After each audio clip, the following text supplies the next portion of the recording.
Hello, how to build a flexible 2026 budget from groceries to financial growth.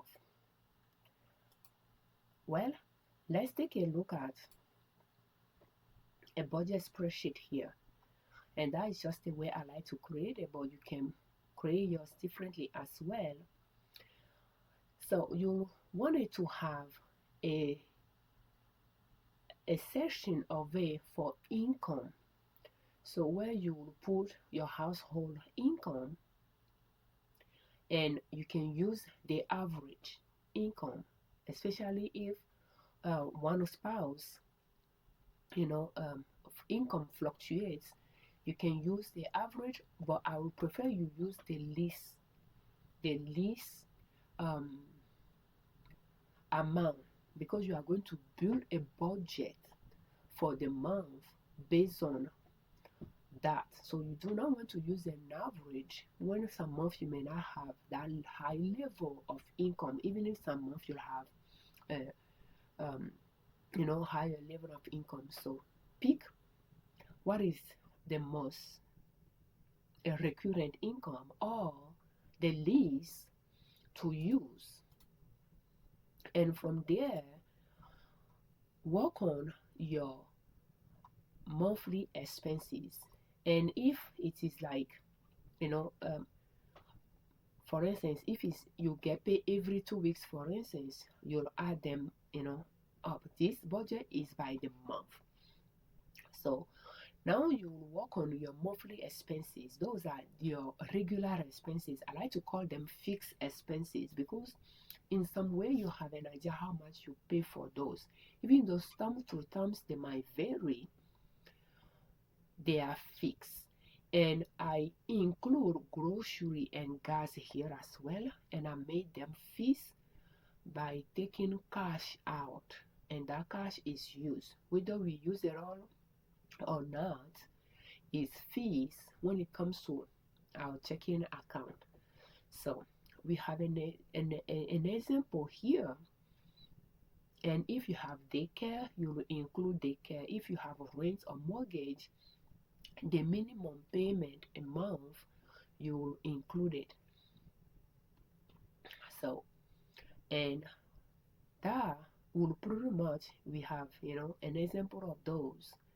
You list them, and that will give you an idea on your fixed expenses. And those are, you know you can decide now to add your credit card, and um, if you have car loan, tuition loan, you can decide not to add them here. So you'll have your fixed expenses. That will give you an idea. If you do not have those debt, those consumer debts, what your monthly expenses will be. And a lot of time it will be small. If you have daycare expenses, is going to be a higher, is going to weigh heavily on your expenses for some years until your kids are a little bit old to start school, so that is something to keep in mind as well. So from that session, you will come down to the variable expenses are expenses from expenses that we can call them surprises, but they are not really surprises, because that at some point during the year you might face those expenses. It could be your kitchen pipe clogged and you call a plumber because you are not a DIY person. You call a plumber. It could be a car repair or a car registration fee, tuition, kids school tuition um, fee, birthdays. So we'll come back to this session. Lower at this stage we put investment. So from budgeting, paying off debt, you will continue growing. And when you don't have debt, you'll be focusing on growing your wealth and getting to a better place financially. So you'll have investment session. And if you have debt, Maybe you should not have investment session, but have extra payment debt session, and you can have minimum payments a session for debt as well. That way you know how much minimum is required to pay for those credit card, car loan, tuition loan, and things like that. And then you can have extra payment session for those debts as well.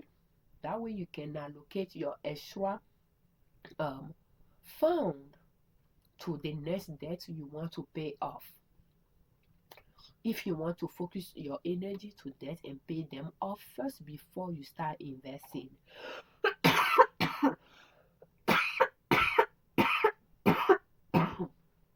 Excuse me. Depend on your age, that strategy might work. If you are young, if you are older in age, maybe doing paying off debt and investing at the same time might be a better option, since investment time works on your favor. So therefore, if it's going to take a lot longer to pay off debt, maybe doing both might be a strategy. But even if you decided to pay off debt first, maybe a small amount, use that to invest or to swing trade, allows you to learn the strategy, learn how to invest and learn how to swing trade. That way, when you are done paying off debt, you know how you want to invest, how you want to swing trade. You'll have more money to allocate toward that. You are ready for it because you spend time learning the process and the strategy and improving using small dollar amount. So in the past, some years ago, when we were paying off debt, that was the strategy we used. We used our allowances, that some months, what we have left, we'll put it in our brokerage account and our Roth IRA. When we reach a certain dollar amount, we'll buy penny stocks. We make money buying penny stocks. We lose money. We lost money buying penny stock. But we learn the process, and I know that I wouldn't want to buy penny stocks moving forward. But because we are trading with $100, $200, $300, we can buy a lot of stocks when a share costs few cents, right? Yeah. But for me, I like to hold on to the stocks long term, where those stocks, they don't go up forever. So some of them bankrupt on me, but they are a learning experience, and I made money along the process, more than I lost, if I recall right. But for sure, I kept learning, not just the theory, but the practicality as well, by putting into practice what I'm learning and what I'm thinking, planning, and learn from real experience. But so when we take this is just one way. So first we'll come back to those numbers, but let's go down. So we have, irregular expenses section. This session though is good to just brainstorm those type of expenses that you don't pay for every month, but times to times you pay for them, and just list them down. List them down and estimate how much they cost you in average, and put them down. And some of them, if you pay for them during the year, you'll have a fresh memory on how much you pay for it, or your bank account could refresh your memory on that, and you write them down, and that will be for the whole year, because you don't have those expenses on a monthly basis. And you take that total divided by 12,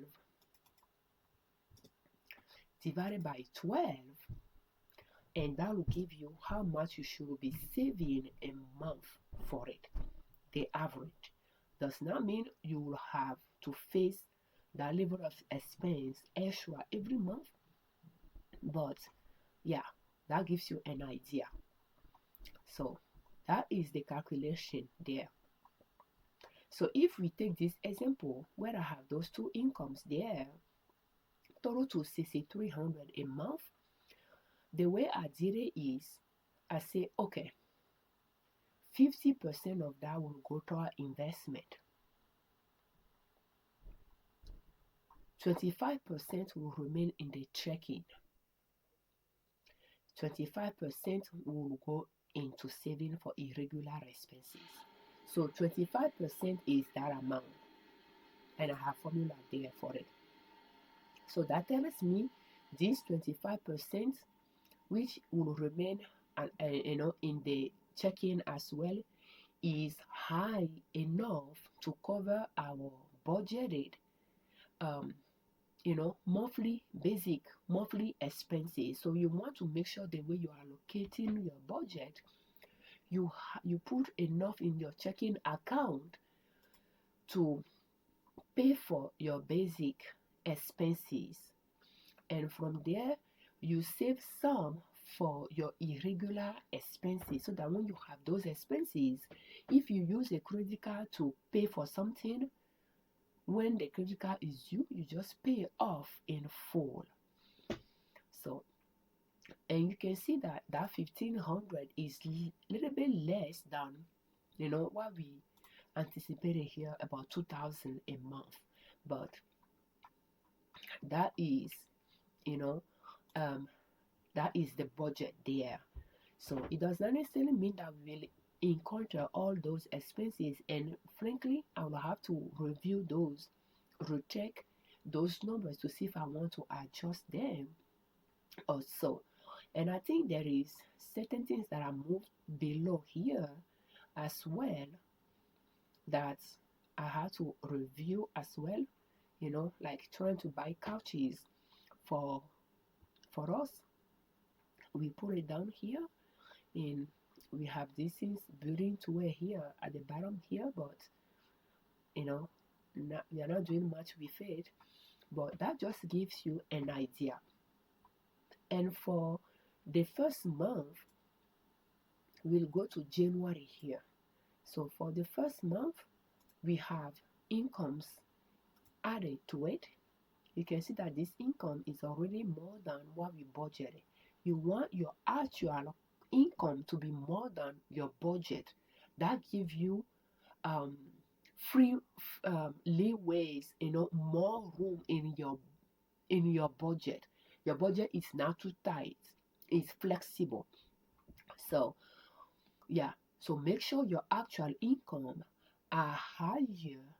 No, your actual income is higher than your budgeted income, and make sure your actual expenses are lower than your budgeted expenses.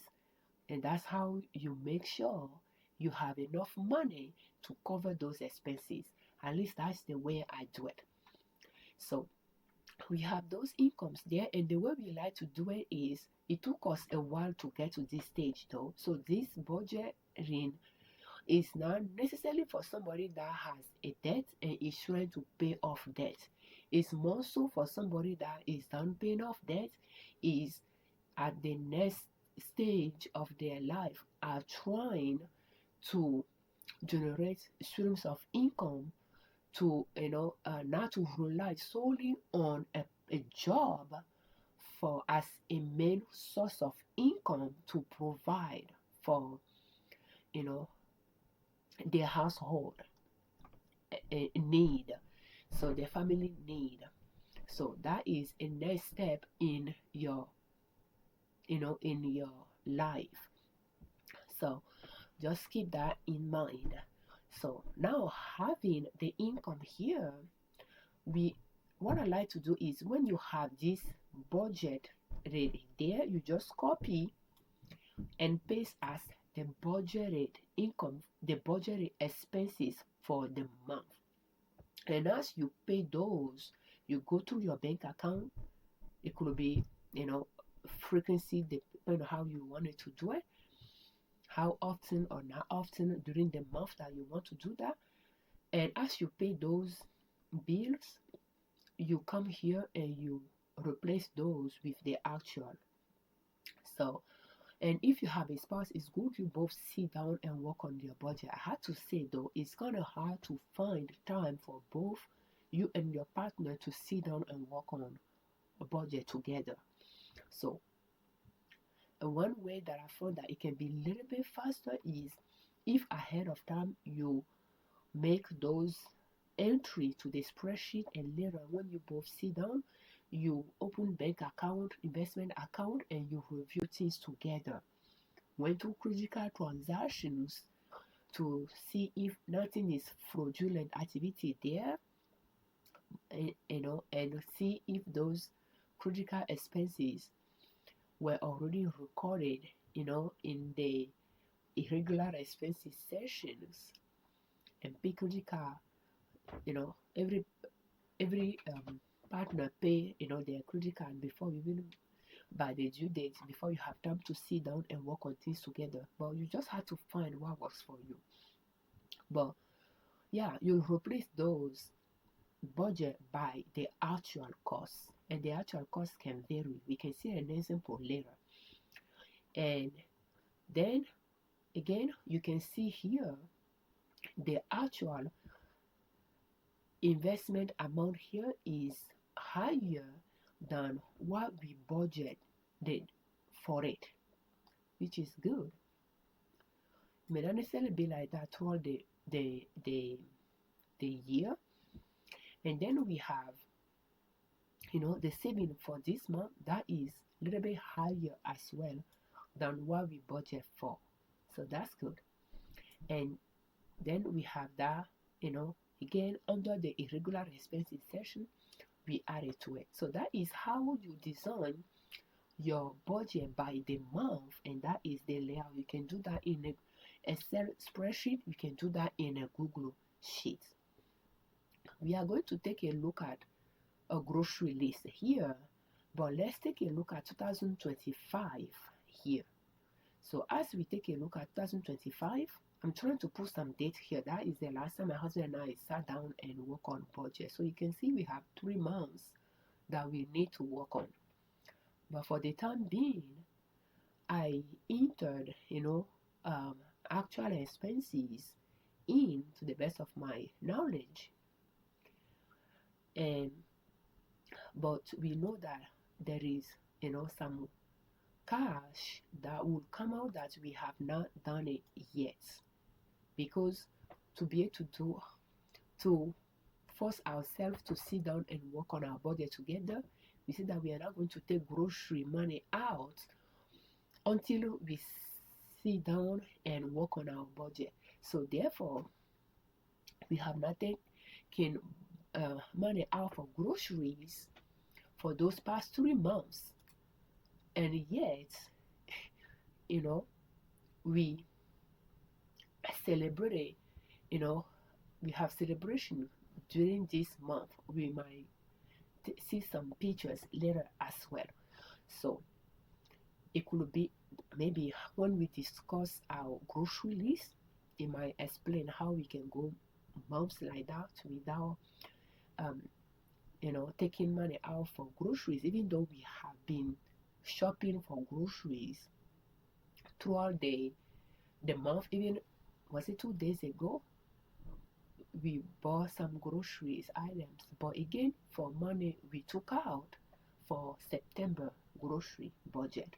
So let's just take a look at here and see those expenses to see how you can see that they fluctuated throughout the year.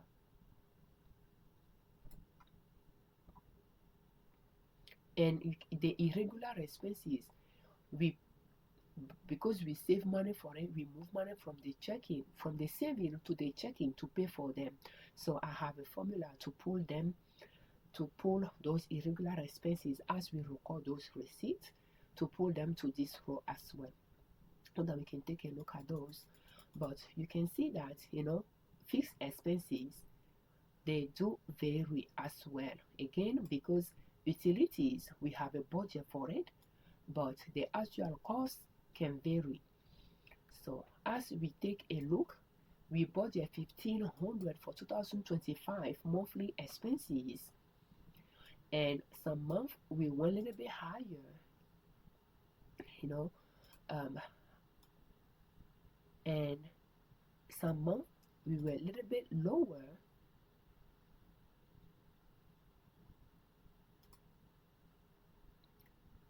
When gas is not, we are not paying a lot of for it, and so forth. So there are things that will make those, they will fluctuate regardless. But that's why it's good to replace those estimated budget with the actual cost so that you can track your expenses, and that will allow you to know how much you are spending on those in those categories, to see if you need to update your budget, moving forward. Because again, you can change those annual budget, the monthly budget, to make sure you allocate enough amount for them.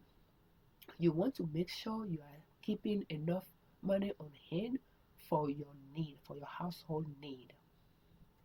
Now we are going to go to our irregular expenses.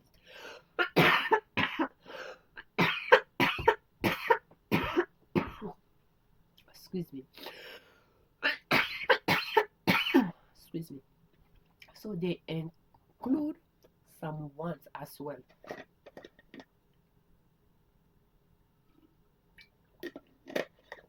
And we have, but you can see the budget. I think those are just a template here. Excuse me. But you can compare the budget to the, year-to-date cost and so forth. But for instance, 2025, we replaced the roof on the house, and that is a big ticket item. So, and since we trade stocks, we pay estimated taxes. So I try to see if we can save for it and pay.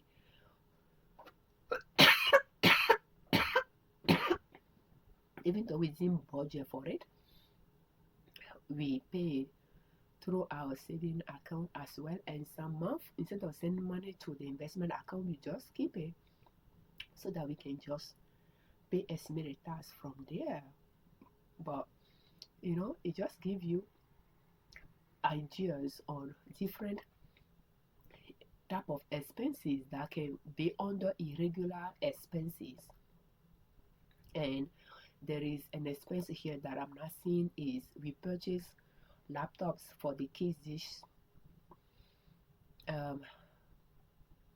toward the end of the year, and therefore I'll have to, once my husband and I sat down to work on our finances, I'll get that number from him as well. But at this point, we can see for the whole year 2025 how much came out of our irregular, how much our irregular expenses are. And some, you can see that we have a birthday, let's see, birthday, that we budget for those. And in fact, I should have in the some numbers here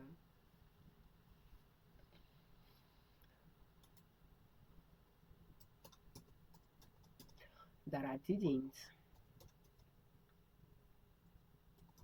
And there is birthdays that I will need to add as well.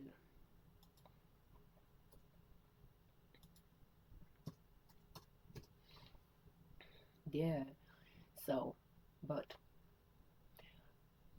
let's see, entertainment is something we didn't have in our budget for a while, for some years, and now we put it back. So that's how you can make your budget flexible.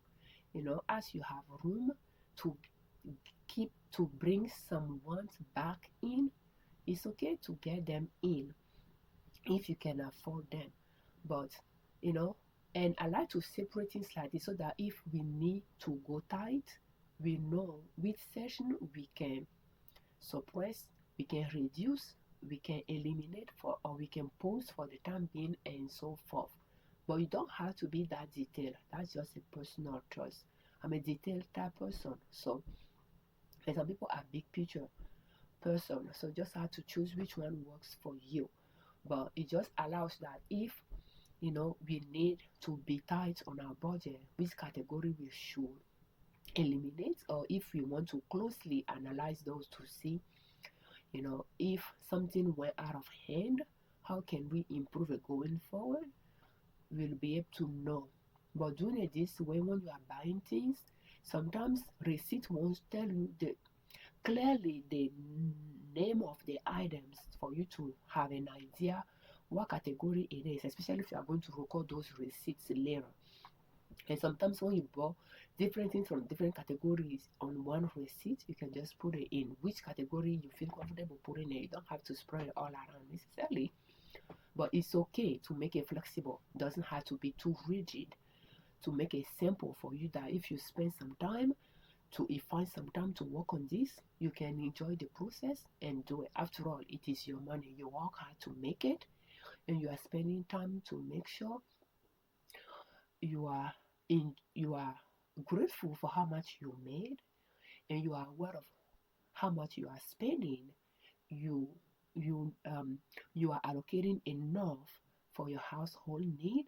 You are adding a little bit for some of your household wants, and you are paying extra debts with the rest, or you are investing the rest, or you are doing a combination of both.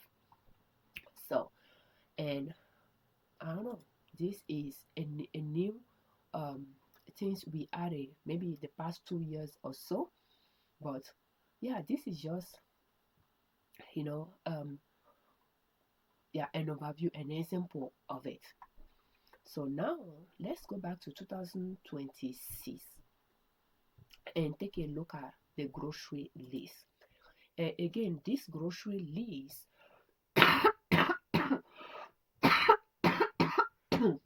excuse me, is good if you do not have debt and you are trying to invest. You don't have a lot of time, or you are trying, pretty much you are trying to save some time, and it's not the budget that we have for groceries. In the past, we went from $300 grocery uh, monthly grocery budget in 2024 and prior to $500 budget in 2025. Half 2025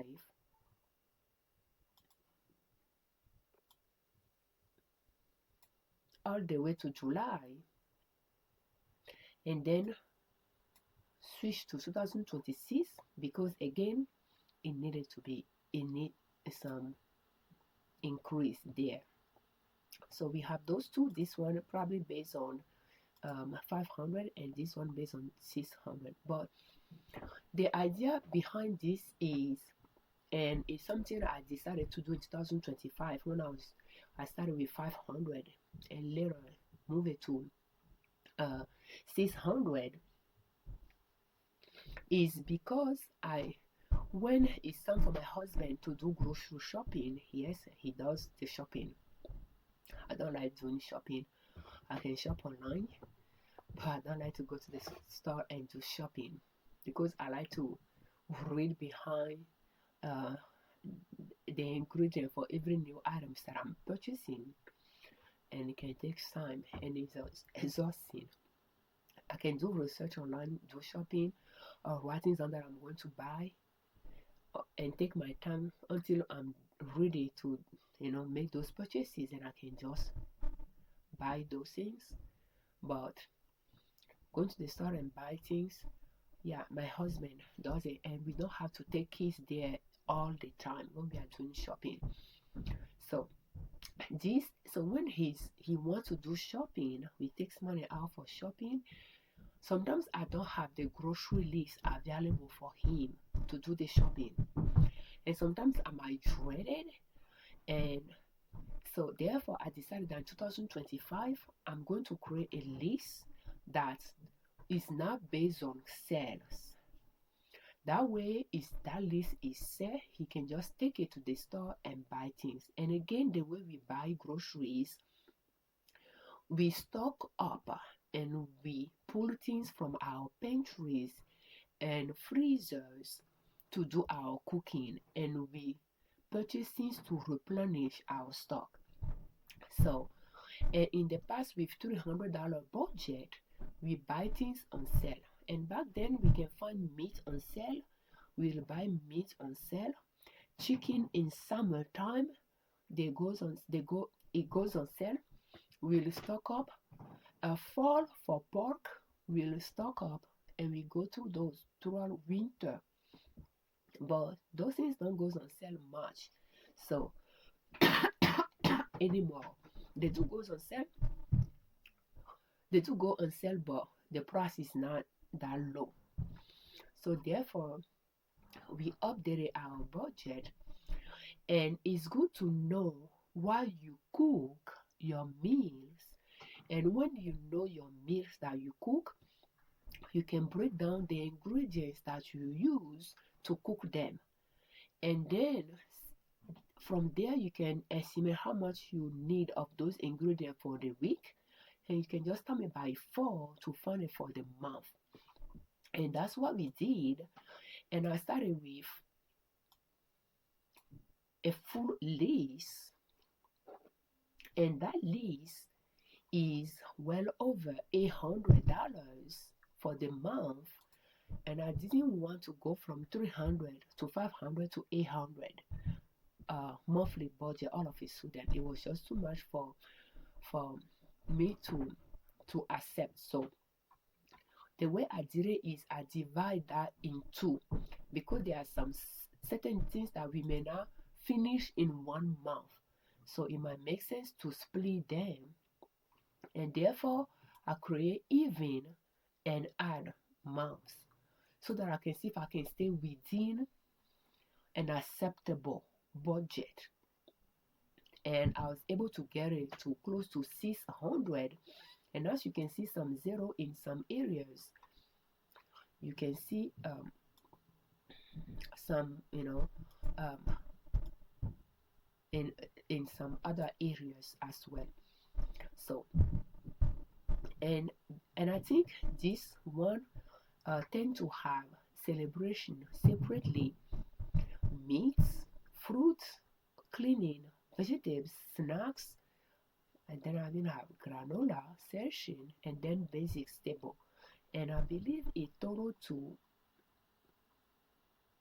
okay 598, pretty much 600. Okay, it was 600 budget as well.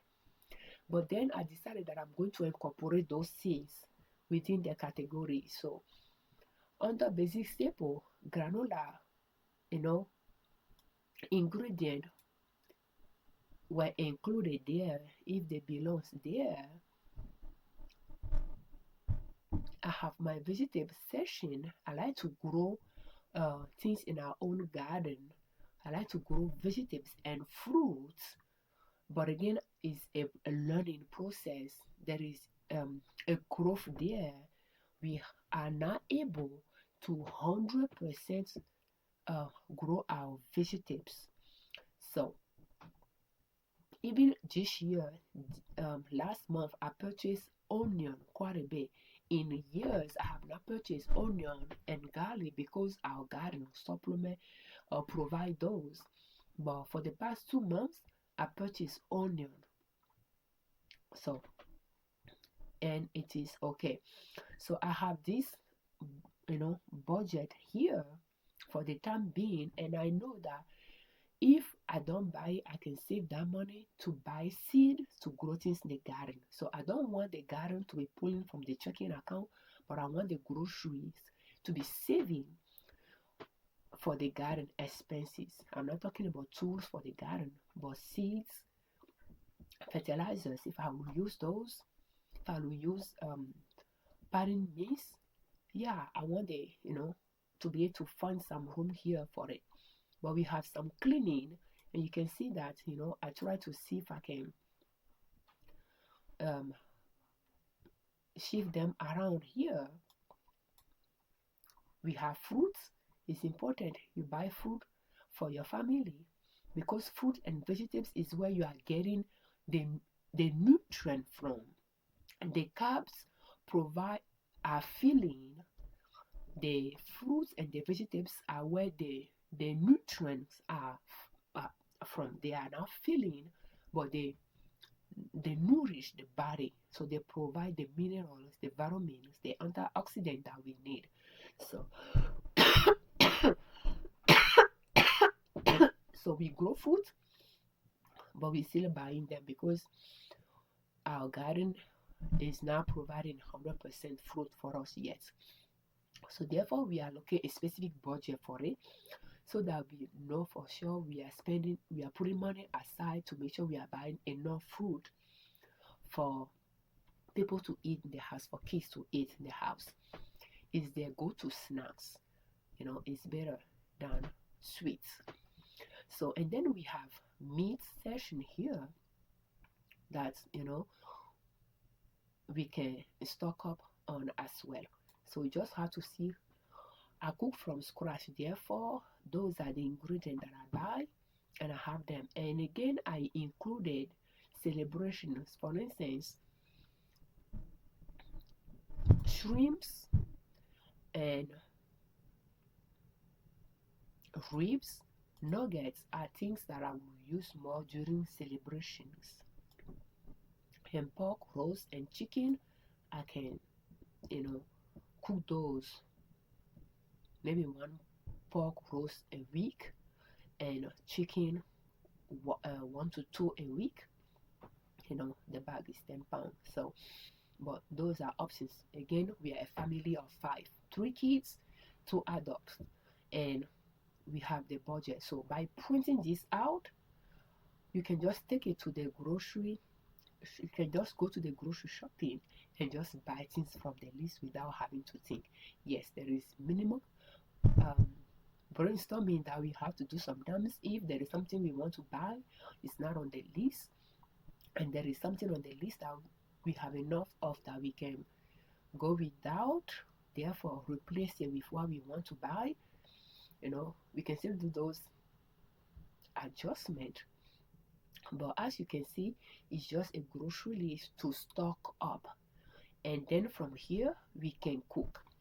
And you just want to make sure your basic staples have your carbs, and so your carbs, your greens, and you wanted to make sure you have a variety of food that you cook, food that you like to cook, you have time to cook, your family likes to eat. And I like to see if I can, not cooking the same thing over and over and over, but at the same time have not having too many varieties necessarily, because I can find myself cooking rice multiple times during the week, type of things. So I try to have things, um, the carb section, to have varieties there as well. So we have flour that we can make pizza from, we can make bread from. Bread can go with salad, and we can make wraps from. We can take a look at the wrap and so forth. We have cornmeal I like to make polenta from. I can cook it for porridge. We add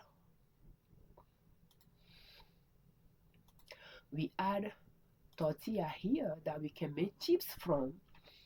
And but again, this is corn. So we have wheat flour, we have corn, and then we have rice. I like rice, so I can cook rice. It's fast to cook as well. So, but then we have lentil, we have split peas, we have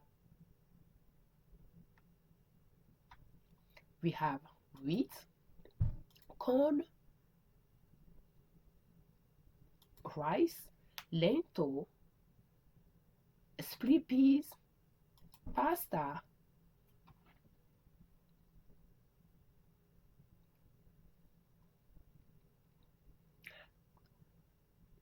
I think that's it, right? So that's 6 right there. couscous is more celebration. So we have 6 different type of grains there in the carb section that we can work with, and some we can use it more than once during the week. But then I don't like sauce much, so stir fry. So for stir fries, I want vegetables to work with. It's just those things you want to cook, just make sure you have them. So instead of peas here, split peas, I think it will be cheaper. So that's one way to view it as well. Instead of buying fresh vegetables that has been sitting at the store for weeks, it does not even have all those fresh nutrient in it, because I think they lose about 80% of their nutrient for within the first 2 hours of being harvested. So for that reason, if you can buy frozen, because I assume those are processed very quickly, I just buy frozen kale. I try cabbage. 2024, I like cabbage, but then I'll find some that it will be rotting way inside of it, but not outside. And I just decided not to be buying them. Otherwise, yeah, I like to buy that, but I just decided, okay, so what can we grow ourselves and keep working on that while we keep buying what we can buy for the time being. So that is just an idea of grocery list. And this grocery list, again, it works when you don't have time to plan shopping around sales, to buy what is on sale, to stock up while you are cooking from what you already stock up from. But yeah, you get the idea. So let's um see here for some.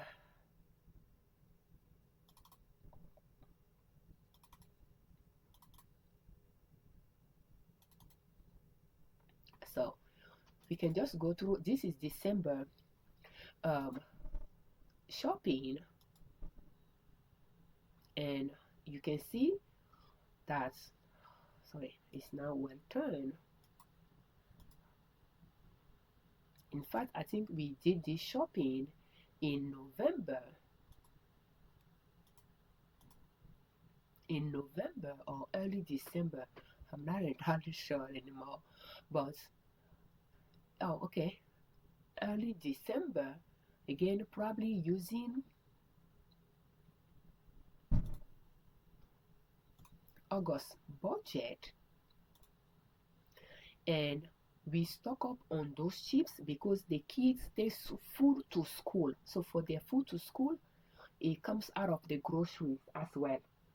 It comes out of the grocery budget, and serving them, when I'm cooking dinner in the past, I'll cook dinner in a bigger quantity, taking that into consideration so that I can serve them those hard meal to school the next day.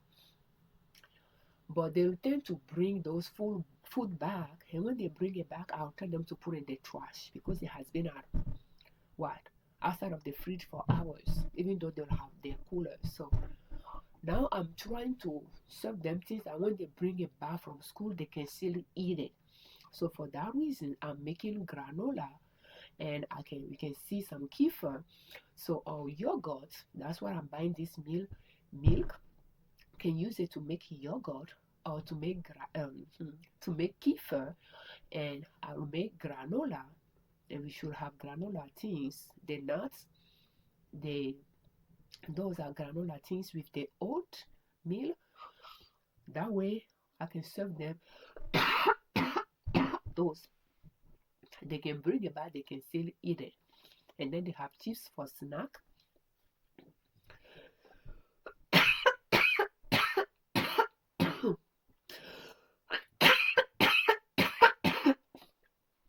And we bought some meat. When we took those money out, those 2 months money out, I know that if we do not do our budget by the end of December, before December, I need to stock up for celebrations, because we have a birthday in October, um, Thanksgiving in November, Christmas in December, New Year at the end of December. So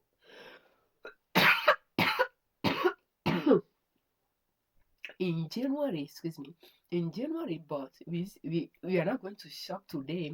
Today is January 1st to cook today. So therefore, we need to buy those things ahead of time. So we bought those meat at Walmart. We bought the egg at Walmart as well. We bought the roast. They're not necessarily on sale, but and then we bought. So with that grocery list that I show you, those are the different things we bought from it. So we bought the drumstick, 10 pound. We bought some fish and some shrimps as well, and I can use them in celebrations or times to times. And because we have a lot of fish in the freezer, we are going to focus on buying more shrimps and not buying more fish for a while. But we bought some fish here, and those are for banana wafer pudding. And I think we have banana originally in the when we went there. So, but yeah, and this is to make cream cheese cake as well. And those because again, yeah, we bought those things, and I made popcorn, and that is another version of snack that the kids can take to school. And we bought those onion rings again. You know, you can cook from scratch, or you can buy things that are semi-cooked, depending on how you want to do it and your availability. I cook from scratch, but for my kids not to miss out, I buy those things and I cook them during celebrations. So we have those, and we have the flour in the background, and we bought mozzarella sticks again. Birthday, Thanksgiving. I think I'm done. If we bought this in December, then it will be yeah, December, Christmas. How do you call this? A New Year, oh, and a birthday. So we have, yeah, we have a birthday in December as well. And we have 3 ice creams here, pretty much stocking up for those ahead of time. So, and it's just showing you, those different shopping there.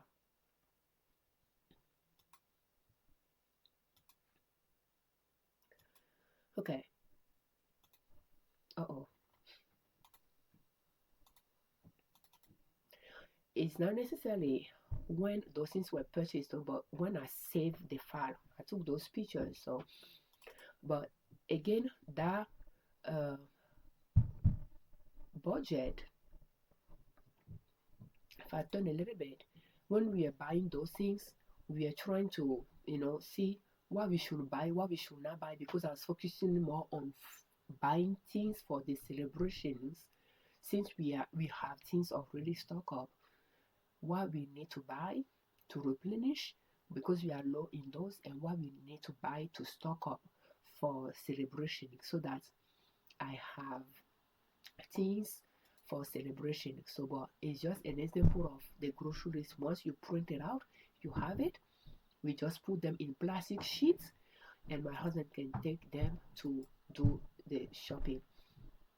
And this one is just an example of how much it costs, the shopping costs. And it will be this one. So, and again, the other one was what, December 6th, and this one is about a week later or so. We bought rice, we bought sugar, we bought flowers, we bought tomato puree, chili pepper, we bought, you know, oatmeal, again, granola. We have this for kefir or yogurt. We have olive oil, we have regular meat and cereals. We have ice cream there, we have fries there, and fries is a little bit on the pricey side, but if you are using it for celebration, it's okay. What I like to do is buy potato that I can just wash, carry, cut it in four and oil it, salt it, put in the oven 350 for about an hour, and make potato wedges. That's what you call it. So it's a way to save money, and that's what I like to do. And but times to times I like to just buy this and just put in the freezer. I can stock up on those. For some special occasions I can use them, but they are there. But I try to do potato more. So we have those scales that we purchase, snacks to stock up on. We have the popcorn, we have nuts there, and nuts and sunflower, some peas there, and lentils, popcorn, pastas. And you can see we stock up on onion, pepper, and carrots here. And it costs about $200 to have this grocery shopping here.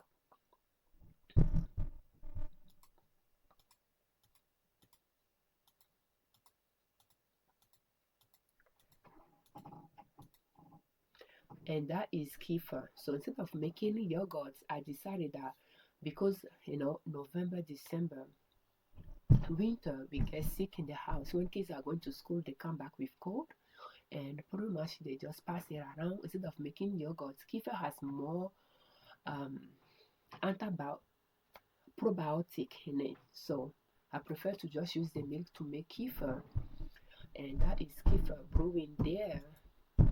And I'm just slowly building the stock up that I can use, for the granola. We have smoothies and kefir rolls in the fridge, and yes, some oatmeal end up being a porridge as well. But yeah, so, and it just a look at, it's okay if you do not have a perfect pantry. I have a stable, a very strong, heavy duty, a shelf that I use in the basement to stock up.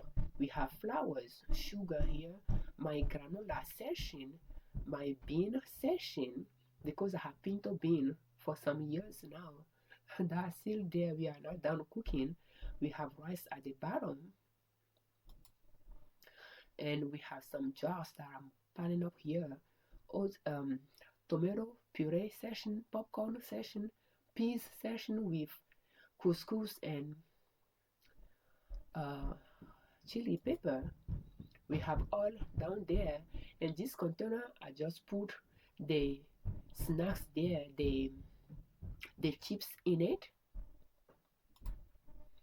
and we have that session for the celebration for the banana with a pudding, the cream cheese cake. I like to use that for the cross. We have cereal on top and pasta,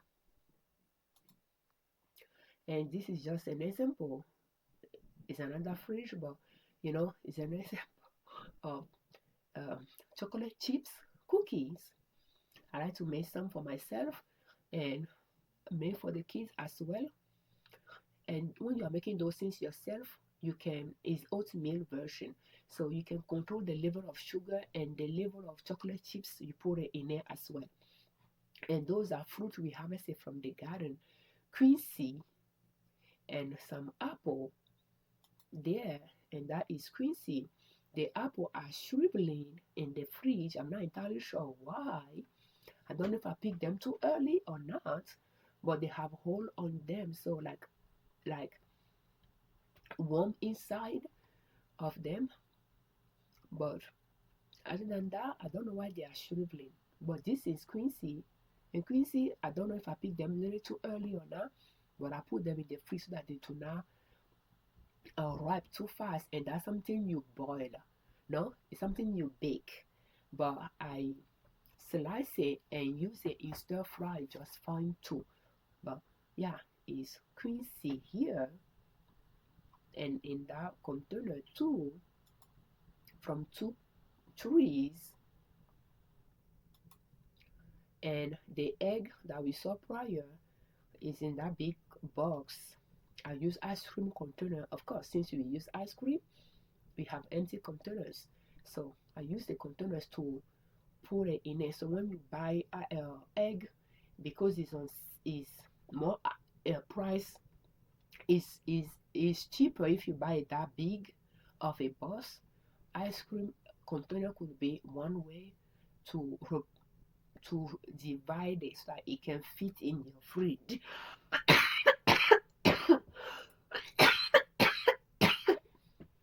Our meat freezer there, that is the container that I put the chips in.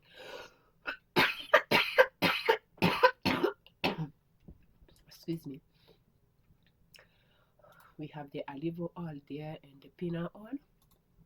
Here is another freezer that we like to put food that are ready to eat in, like ice cream will find their way here.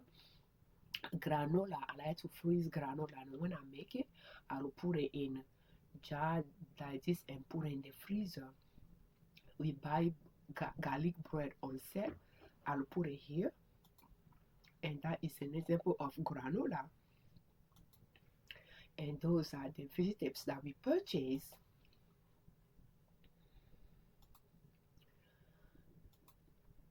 And that big pan, yeah, we use it for popcorn. So no, that is just making porridge, but that is our pantry is now really functionable, and I reserve this shelf for the kids to put their snacks in it, and they have a 3 containers for each one of them. But then I use it things that we open, we bring it up, we put it here, so that the basement we have things that are sealed, if that makes sense. And I try to put sugar in one of those icing container and flour in the other, so I have 2, sugar and flour.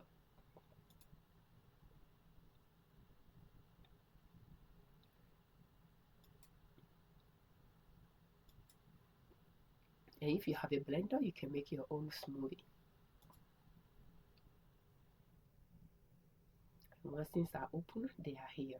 Unless we are talking about ketchup, don't use ketchup. But my kids and my husband, they like it, so we buy them. You know, chocolate chips cookie that you can make yourself. No baking soda, no baking powder in it.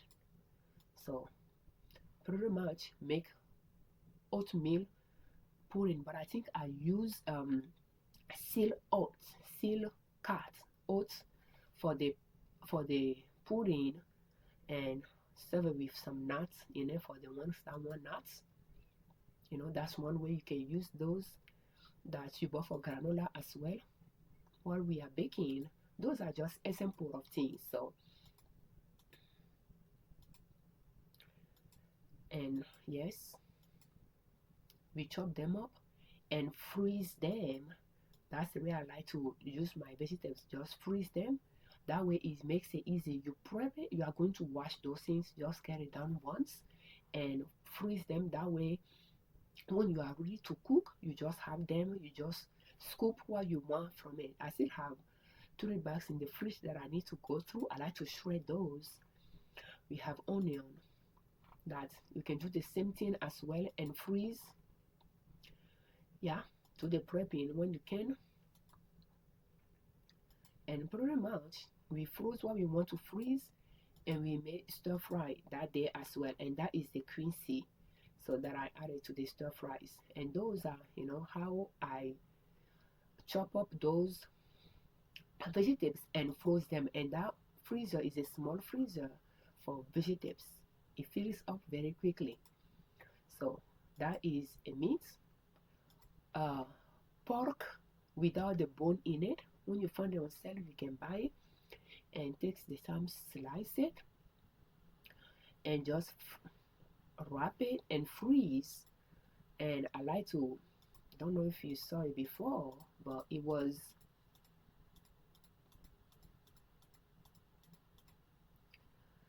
I use parchment paper and ziploc bag as well to store them. But it makes it easy when you want to do stir fries. that when you take it out, you throw it, you can just do your stir fry. So, and we grow our own herbs, and you can just blend them with water and make ice cube and pop them out and freeze them in a zip bag. And when you are going to cook, you just take some ice cube out, add it to your things to season. So that's key for there that we are swinging, and that is the stir fry. So those are just few examples of different dishes that you can cook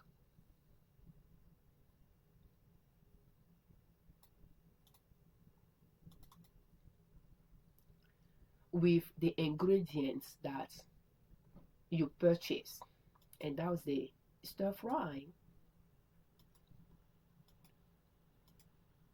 Serve on rice.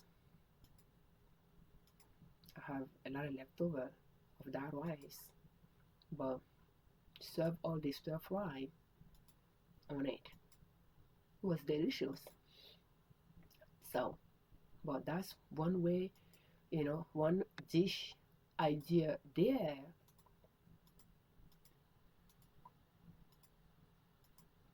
Pretty much the kids' dishes. And this is wrap that I talked about earlier that you can make with flour.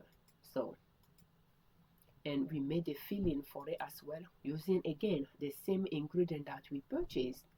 Kale will be a part of it with the pepper, the carrots, the onion,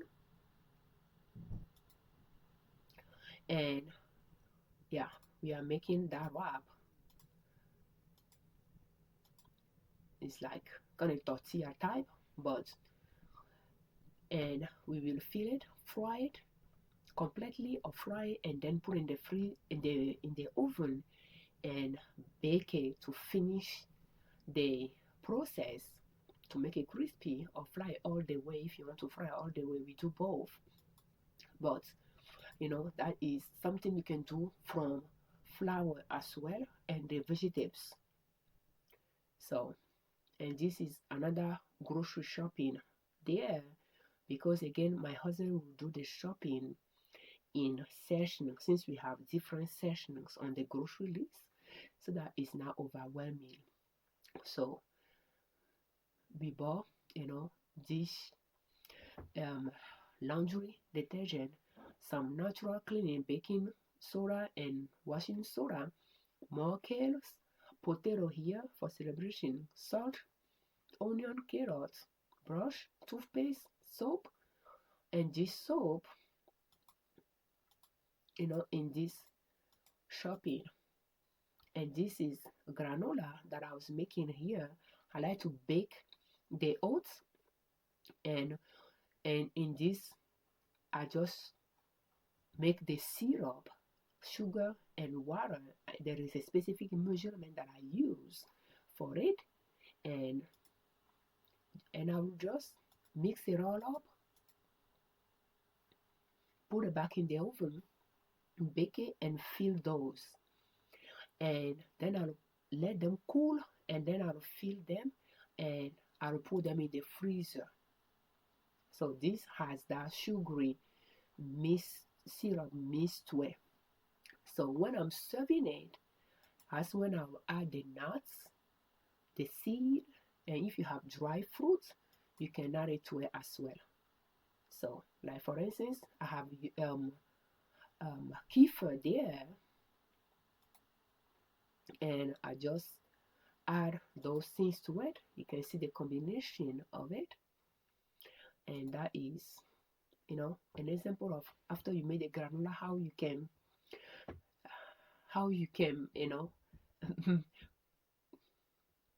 mix it with all the other things you didn't add to the oats when we are baking it, because I feel like the nuts tend to burn when you try to bake it.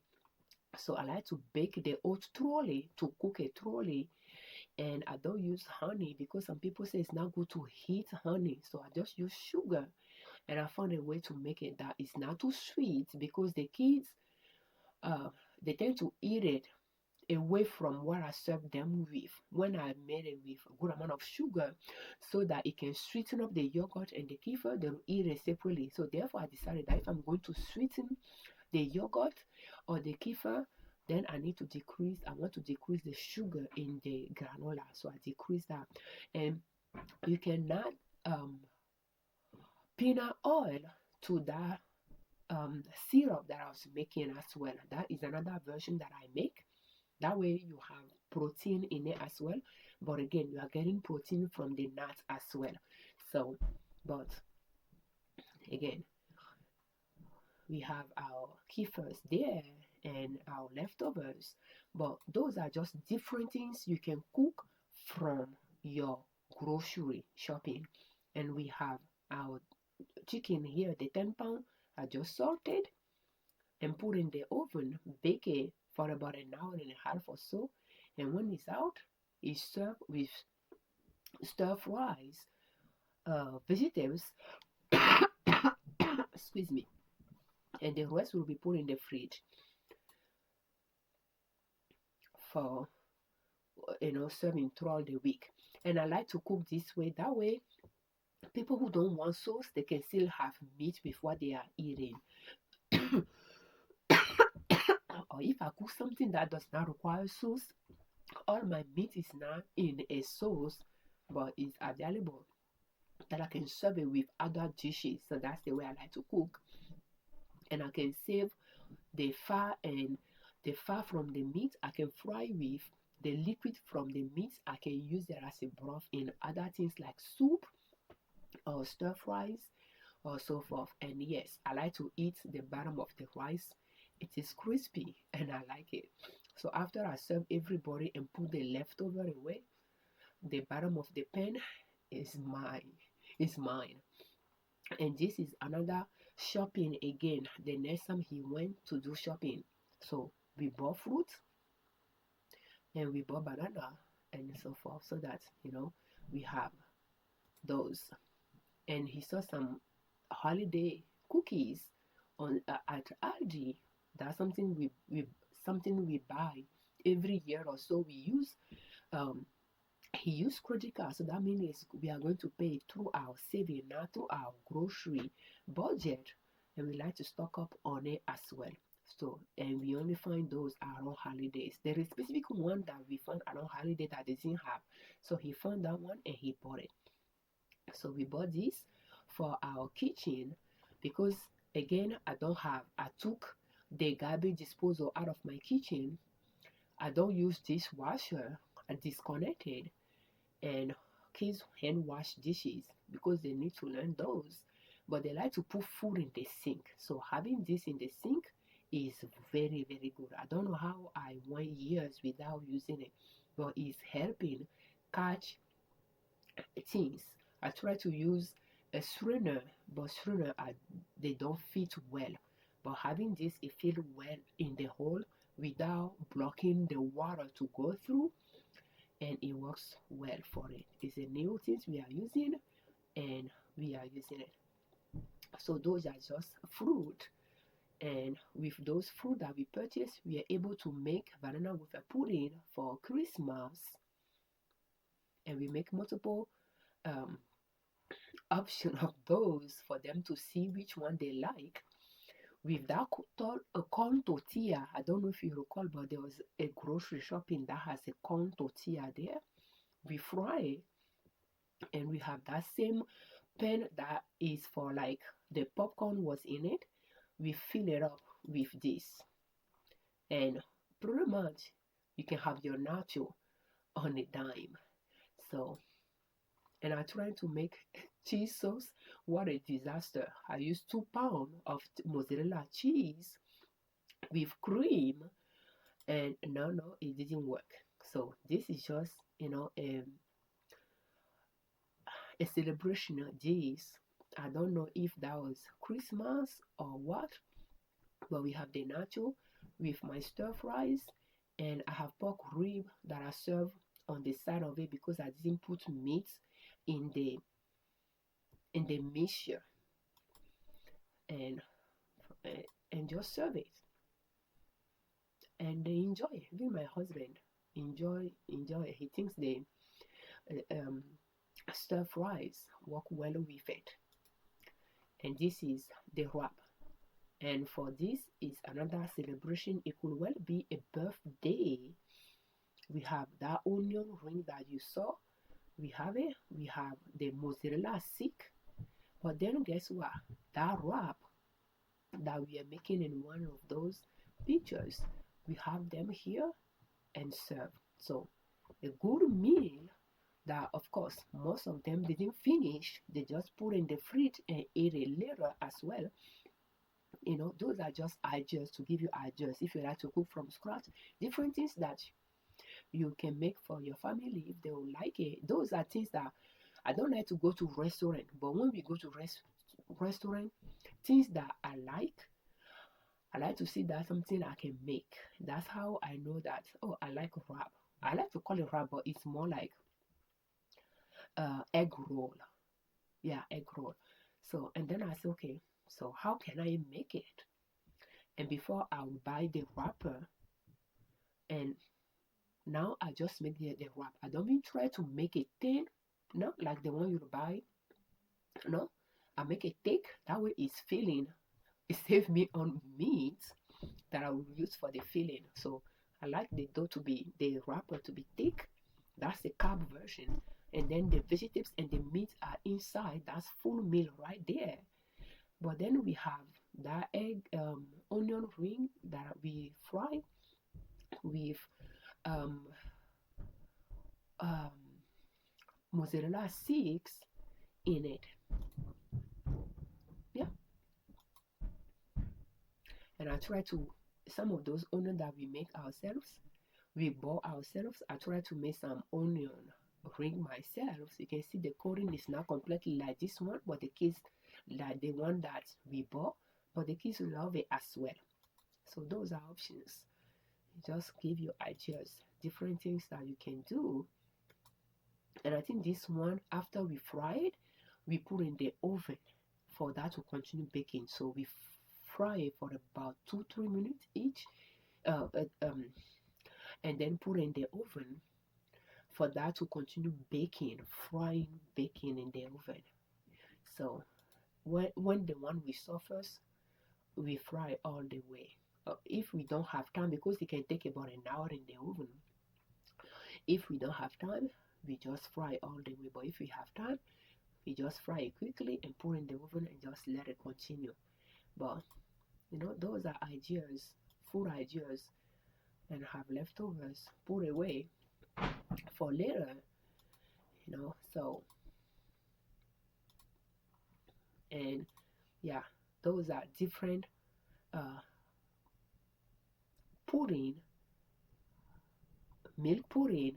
Instead of we didn't put banana in it, we didn't put vanilla wafer in it. We crush some of those uh, um, graham cracker and pretty much made a pie with the pudding there.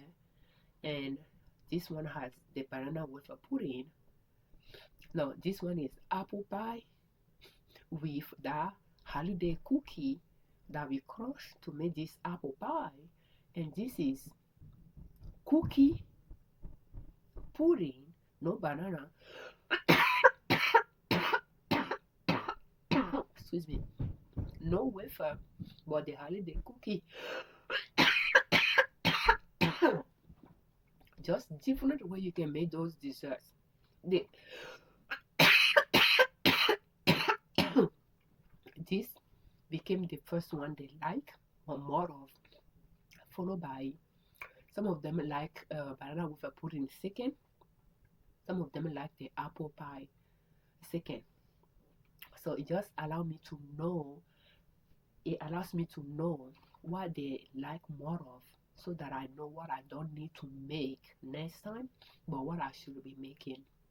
So I don't like banana in anything, so therefore banana with a pudding is going to be with a pudding without banana in it moving forward for sure. And this is another shopping right there because my husband's birthday is coming in January, and I don't know if we will do shopping by then.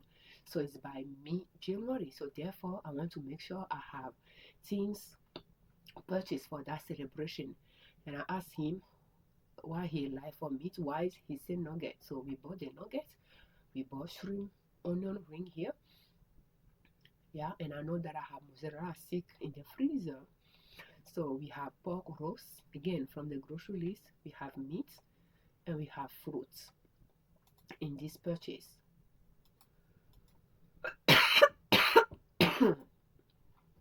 And this is the in that fridge. This is the pudding pie. We whipped cream. We have it that we put in the freezer for months. We took it out, thaw it, and whip it, and we add whipped cream to it. You know, a birthday. Again, it came from the grocery budget as well. And the dish that went with that birthday celebration, we have that potato wedges from that potato that you saw. We have um, mozzarella stick, onion ring should be somewhere. We have shrimps in it as well. Yeah, we have shrimps, those frozen shrimps. Yeah, we have them breaded and fried. We have pork roast.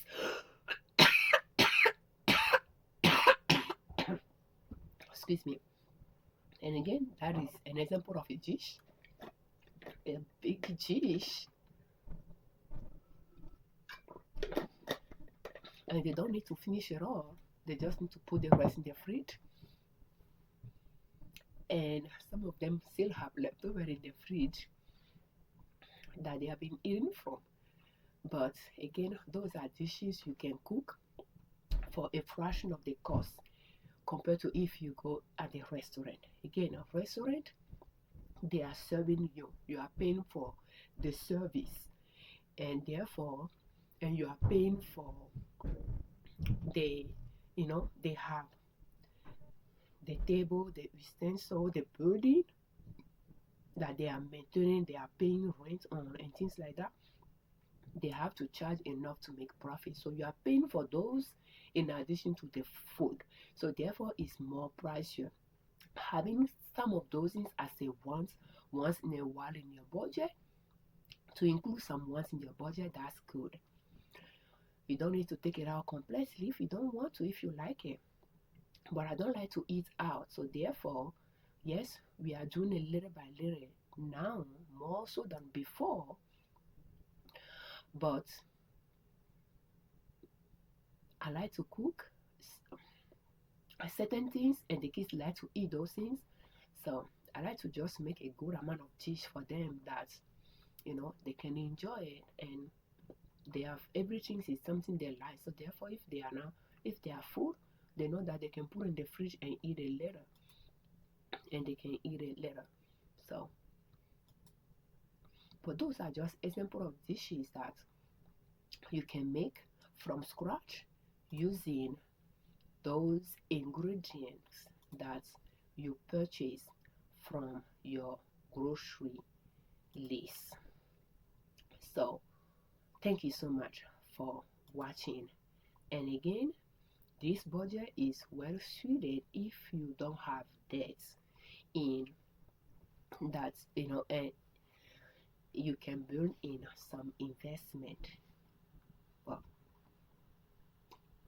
and something I've been reflecting on a while ago is, I don't know about you, but I just feel like in your 20s, you just graduate from a college, you are looking for a job, you start making money. In your 30s, you are married, you start having kids.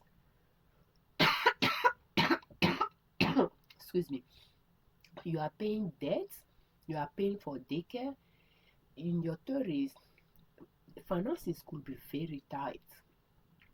And one of my previous bosses like to say that a daycare can be a mortgage, and that could be true. Those expenses can be very high, even sometimes more than your mortgage. If your house is now a big one or an expensive one, so your 30s finances will be tight, but don't lose hope. In your 40s, when kids start school, those um, daycare fee will decrease. In your 40s, you will start building your wealth. If you are able to pay off debt by 10, you will start accumulating, you will start investing, building wealth. In your 50s, your kids will start college. Then you will start helping them paying for their college tuition. And depending on how your 40s you invest, if you have that in mind, to be able to generate income from that investment to use to pay for those tuition. In your 50s, it might be a little bit light. Otherwise, finances could be a little bit tight when you are paying those tuition. In your 60s, when your kids graduate, you will start accumulating wealth again for your retirement.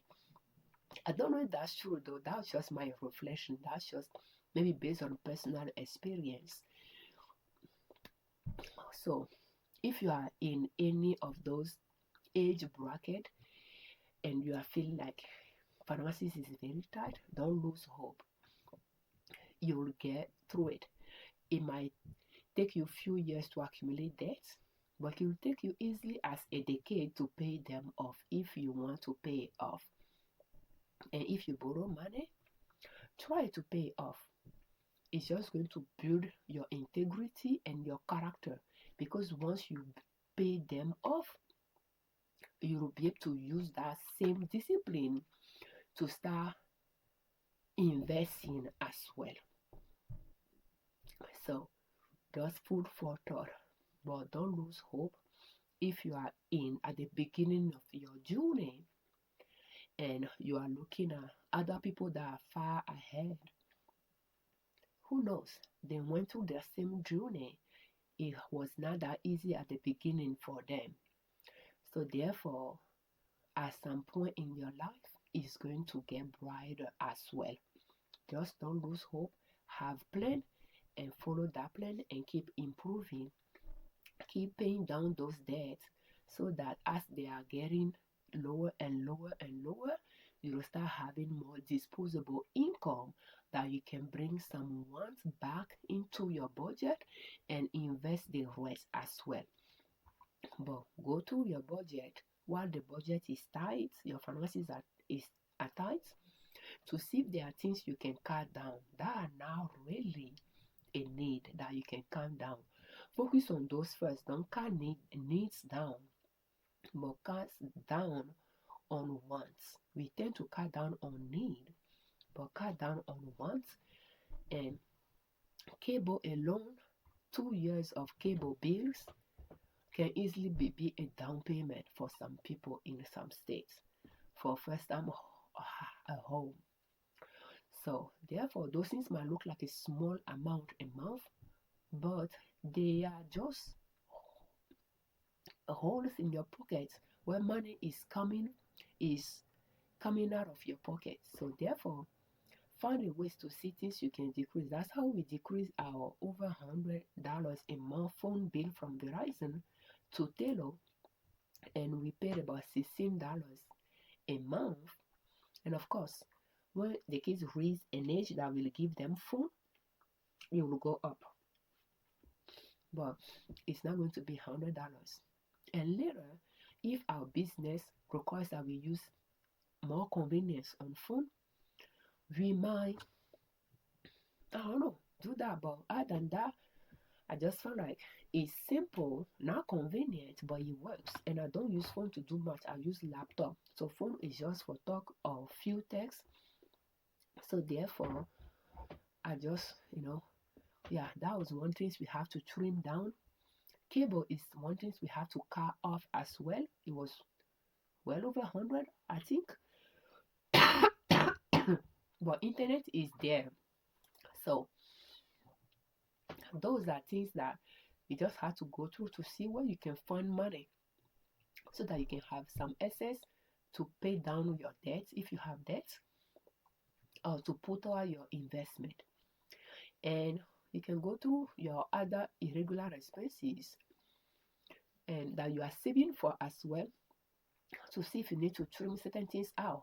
If travel matters to you, save for it. Add it to your irregular expenses section and save for it. That way, when you are taking a trip, you know that you save for it. So those are just ideas and food for thought. So thank you so much for watching our videos.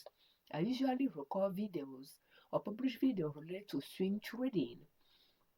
So, but since we are at the beginning of the year and today is January 1st, 2026, I like to take the time to give you some ideas on budgeting, for budgeting your income and your expenses going into 2026, to see if you can find some ideas that you can implement to improve your finances so that you can have some disposable income to pay toward extra debts, or to invest, or a combination of both. And thank you so much for your time. Thank you for all your comments, and thank you very much for subscribing to our channel. I'm Afiavi Liberman, Groceries of Liberman Consulting L.L.C YouTube channel, and ninasoap.com our blog. On our channel and on our blog, we share different ways to save money and different ways to make money to reach your financial independence, where you do not depend on an employer to provide for your family. And having your own budget is one way to save money and find money to invest and grow your finances and reach your financial independence. And I know some people like to say they don't like budgeting, but here's the things: you are working hard to make your money. What budgeting is just be aware of how much you are making, because when you make that money, tax comes out of it. Know how much you are bringing home. Know how much your expenses are, to see how much you need to set aside for those expenses. If you have enough left to allocate towards some debts that you want to pay extra on, or if you want to allocate it toward paying, toward investing, or to start a business. That's all what budgeting is. Be aware of your income, be aware of your expenses, to see if you know you are allocating enough to cover your expenses so that you don't default on debt payment and you don't overdraft your checking account, and have some saved for irregular expenses. And if you have debt you want to pay extra to toward, you can do that or invest. So that's what budgeting is, and I don't think it's something to like or not to like. It might be easy for me to say because I went to business school, so numbers, are my things, but I just feel like you don't have to like it, you have to do it. You cannot turn a blind eyes to it. You need to have a better control on your income, your expenses. And some people will say, oh, don't save, make more money, or don't budget, or don't save, don't save. But I think they are all saying the same thing. When somebody is telling you don't save money, make more money, it's just the same thing. They are just putting it in the terms that you like to hear. Because at the end of the day, make more money just means your income is more than your expenses. That's how you can breathe above the water without drowning. So save is kind of easier in some way, that if you are making enough to cover your expenses but you just need some adjustment, it just requires you to be more intentional about what you are spending your money on, and say that, I like this one, I will keep it. I don't like this one, I will cross it out. But those needs are important. Let's make sure we have enough money for those. As for those one, let's eliminate some and keep some so that we have enough money covering those. So since you're already making that money, those are decisions you can make now. Making more money is not that easy. It requires some process sometimes to see that depending on what kind of approach you take. Otherwise, some overtime will work too. But if you are already away from your children, maybe working from home, online business, those things takes time. So that's why we are, trading, swing trading, investing, so that we can generate a stream of income. So saving does not mean that's all we are going to do, but it is a step moving you toward um, financial freedom, because we are saving money so that we can invest it and continue growing our money. So so I just feel like when you are told, oh, don't save, make more money, I just feel like it's just the same thing.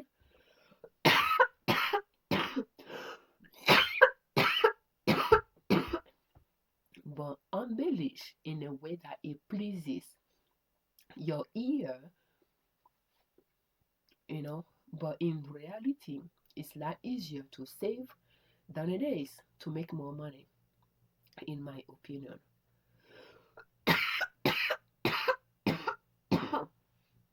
Depending on how quickly you can implement each one of those two strategies.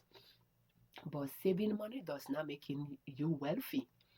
It just gives you a break to be able to keep some of that paycheck for yourself, for you to be able to put it to work, so that you are not slave to your job just because of the money you are earning from it, but you are working because you like your job and you like what you are doing, and because you have different avenues that you are generating income from. But it will take you a while to get there. We are not there ourselves yet, but it is a journey.